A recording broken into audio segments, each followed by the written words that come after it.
সুপ্রিয় দর্শক, আসসালামু আলাইকুম। নতুন আরও একটি ভিডিওতে আপনাদের সবাইকে ওয়েলকাম জানাচ্ছি। আজকের ভিডিওতে মাত্র 3 পিস পাউরুটি দিয়ে খুবই মজার এবং সহজ একটি নাস্তার রেসিপি শেয়ার করছি। অনেক সময় বাচ্চারা একই রকমের নাস্তা খেতে পছন্দ করে না, তো বাসায় যদি পাউরুটি থাকে তাহলে আপনারা ঝটপট এই নাস্তাটা তৈরি করে দিতে পারেন। আশা করছি বাচ্চারা অনেক বেশি পছন্দ করবে।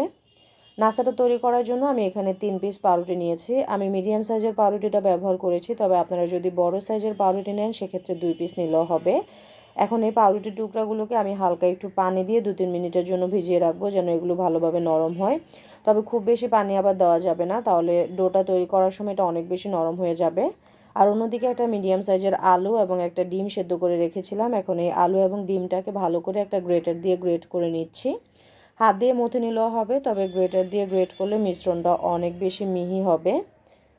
তো আলু এবং ডিমটা আমার গ্রেট করে নেওয়া হয়ে গিয়েছে। এখন আমি এখানে অন্যান্য মশলাগুলো দিয়ে দিব।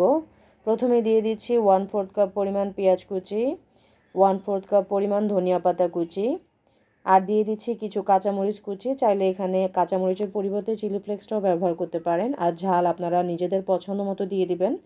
তারপর দিয়ে দিচ্ছি স্বাদমতো লবণ, হাফ চা চামচ করে ভাজা ধনিয়া গুঁড়া এবং হাফ চা চামচ পরিমাণ ভাজা জিরা গুঁড়া দিয়ে দিয়েছি। আর এর সাথে দিয়ে দিব 1 টেবিল চামচ পরিমাণ চাট মশলা। চাট মশলা দিলে এই নাস্তার টেস্টটা অনেক বেশি ভালো আসে। আর সবশেষে দিয়ে দিচ্ছি 2 টেবিল চামচ পরিমাণ কর্নফ্লাওয়ার। কর্নফ্লাওয়ার দিলে এই নাস্তাটা অনেক বেশি মুচমুচে হবে। তবে আপনাদের যদি কর্নফ্লাওয়ার বাসায় না থাকে সেক্ষেত্রে চালের গুঁড়োও দিতে পারেন। এখন যে পাউরুটিগুলো ভিজিয়ে রেখেছিলাম সেই পাউরুটির টুকরাগুলো সহ দিয়ে ভালো করে মিশ্রণটা মেখে তৈরি করে নিতে হবে। আর পাউরুটিগুলো কিন্তু অনেক বেশি সফট হয়ে গিয়েছে পানি দিয়ে ভিজিয়ে রাখার কারণে। তো আমি বেশ ভালো করে এই ডোটা তৈরি করে নিচ্ছি। যদি আপনাদের কাছে ডোটা অনেক বেশি নরম মনে হয় তাহলে আপনারা আরও 1 পিস পাউরুটি ভেঙে তারপর দিয়ে দিবেন। তো আমার কিন্তু এটা ভালো একটা পারফেক্ট ডো হয়েছে। যেহেতু ডোটা অনেক বেশি আঠালো হয়েছে সেজন্য আমি হাতে একটু তেল মেখে নিয়েছি। তারপর এভাবে প্রথমে গোল গোল বলের শেপ দিয়ে তারপর হাত দিয়ে একটু চ্যাপ্টা করে নিয়েছি। আমি এরকম শেপ দিয়ে নিচ্ছি, আপনারা যে যেরকম শেপ পছন্দ করেন ওরকমভাবে নাস্তাগুলো তৈরি করে নিতে পারেন। এক এক করে সবগুলো নাস্তার শেপ দেওয়া হয়ে গিয়েছে। এখন আমি এগুলোকে ভেজে নিব। আমি এগুলোকে ব্রেড ক্রাম্বসে গড়িয়ে ভাজবো না, এমনিতেই ভেজে নিচ্ছি। তো আমি একটা প্যানে পর্যাপ্ত পরিমাণ তেল গরম করে নিয়েছি। আর তেলটা কিন্তু খুব বেশি গরম করা যাবে না, মিডিয়াম হিটে গরম করতে হবে। তারপর এক এক করে নাস্তার শেপগুলো দিয়ে দিয়েছি, আর চুলার আঁচটা মিডিয়াম টু লোতে রেখে ভাজতে হবে। তেল যদি অনেক বেশি গরম থাকে তাহলে এগুলো দেওয়ার সাথে সাথে নিচে থেকে পুড়ে যেতে পারে, তাই চেষ্টা করবেন যে তেলটা মিডিয়াম গরম করে তারপরে দেওয়ার জন্য। তো 3-4 মিনিট ভাজার পরে যখন এরকম হালকা একটু ব্রাউন কালার হবে তখন আমি একটা পাশ উল্টিয়ে দিচ্ছি অপর পাশটা হওয়ার জন্য। আর চুলার আঁচটা মিডিয়াম টু লোতে রেখে ভাজতে হবে, তাহলে এই নাস্তাটা অনেক বেশি মুচমুচে হবে। সেজন্য একটু সময় নিয়ে ভাজতে হবে।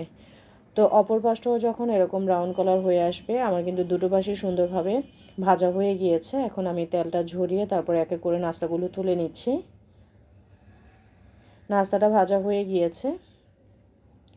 তো আশা করছি আজকের রেসিপিটা আপনাদের কাছে অনেক বেশি ভালো লেগেছে। যদি ভালো লাগে তাহলে ভিডিওতে একটা লাইক, কমেন্ট এবং শেয়ার করবেন। আর নাস্তাটাকে আমি এখন সসের সাথে পরিবেশন করে নিচ্ছি। আমি আপনাদেরকে একটা নাস্তা ভেঙে দেখিয়ে দিচ্ছি এটা কেমন হয়েছে। এটার ওপরটা কিন্তু অনেক বেশি মুচমুচে হয়েছে, আর ভেতরটাও দেখুন। নাস্তাটা খেতে অনেক বেশি মজার ছিল। আর এই নাস্তাটা বাচ্চারাও অনেক বেশি পছন্দ করবে এবং খুবই কম সময়ে তৈরি করা যাবে। তো সবাই ভালো থাকবেন, সুস্থ থাকবেন। আল্লাহ হাফেজ।